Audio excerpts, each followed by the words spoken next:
Bismillahirrahmanirrahim. Assalamualaikum warahmatullahi wabarakatuh. Saya Azlan. Baru-baru ni kawan saya ada membuat satu perkongsian mengenai kisah pelanggannya yang telah kematian akibat kemalangan. Dan rakan saya ni telah membuat satu video mengenai kisahnya itu. Jadi jom kita saksikan videonya. Assalamualaikum warahmatullahi wabarakatuh. Okey, hari ini saya ingin berkongsi sedikit berkenaan dengan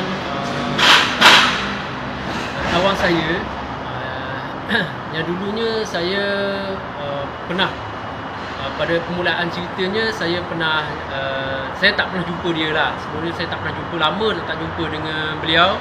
Hampir dekat 20 tahun saya tak jumpa dia. Selepas habis sekolah menengah saya tak jumpa dia. Pada 2 tahun lepas tiba-tiba beliau call saya. Beliau telefon saya untuk nak jumpa sebab kami dah lama tak jumpa. So bila dah jumpa, so kami berbual lah macam biasa, berbual berkenaan dengan kehidupan masing-masing sebab dah lama tak jumpa kan. So last kami nak balik, tiba-tiba beliau bertanya saya berkenaan dengan takaful. Jadi bila beliau bertanya tentang takaful, saya pun berceritalah dalam keadaan saya yang tidak ada ready apa-apa.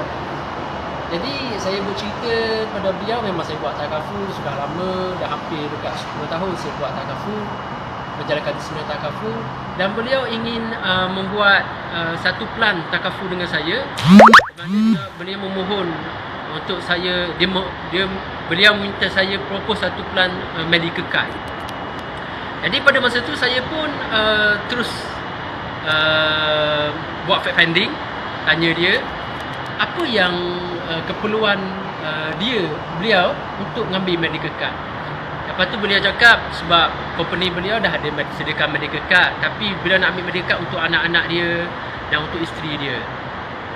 Saya tanya dia, perlu ke medical card tu, sebab sedangkan company dah sediakan, dan beliau sendiri pun bekerja dalam keadaan yang berisiko. Tempat beliau kerja tu tempat yang sangat-sangat risiko.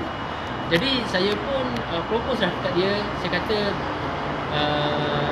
tak payahlah ambil medical card, sebab keperluan medical card tidak terdesak seperti mana yang beliau sekarang ni seorang yang breadwinner, yang kerja seorang-seorang, wife tak kerja, anak masih kecil.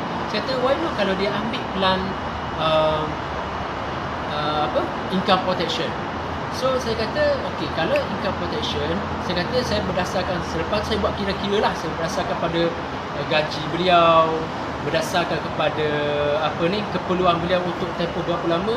Lepas tu dia pun rasa bersetuju. Sebab apa? Sebab saya bercerita dengan dengan rasa ikhlas lah untuk membantu beliau lah.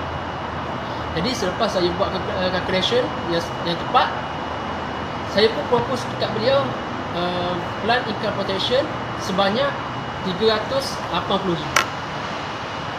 Jadi jumlah amount ini sangat membantu untuk beliau sekiranya berlaku apa-apa kemalangan di tempat kerja ataupun meninggal dunia serta-merta, ataupun meninggal dunia kerana sakit. Maknanya kalau beliau meninggal dunia, bermakna semua keperluan family dia akan tersekat ataupun terputus. Jadi apabila beliau bersetuju, dia hanya mencarum sebanyak, saya ingat saya hari itu beliau hanya mencarum sebanyak RM150 sebulan saja, dan beliau mendapat amount dalam RM300,000 lebih, RM320,000. Kalau meninggal dunia RM380,000, macam itulah. So apabila bersetuju, kami dah setuju, dia pun mencarum lah. Nak jadi ceritanya, selepas beliau mencarum dalam tak sampai setahun, dalam masa 8 bulan, malangnya beliau meninggal dunia di tempat kerja. Innalillahi wa inna ilaihi raji'un. Fatihah untuk beliau. Dan apabila beliau meninggal dunia, pada masa itulah pelan takaful yang beliau ambil dalam tempoh 6 bulan tu berfungsi untuk membantu keluarga beliau. yang mana daripada jumlah itu saya buat tempoh dalam masa, saya buat claim untuk beliau, untuk arwah ni dalam masa tak sampai sebulan. Beliau dapat duit tu, arwah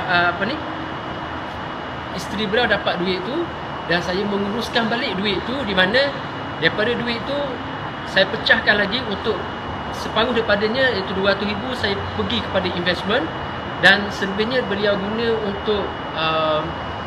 untuk dalam letak dalam simpanan ASB. So dekat situlah duit tu menjana sampai hari ini, memberi income kepada isteri arwah tadi.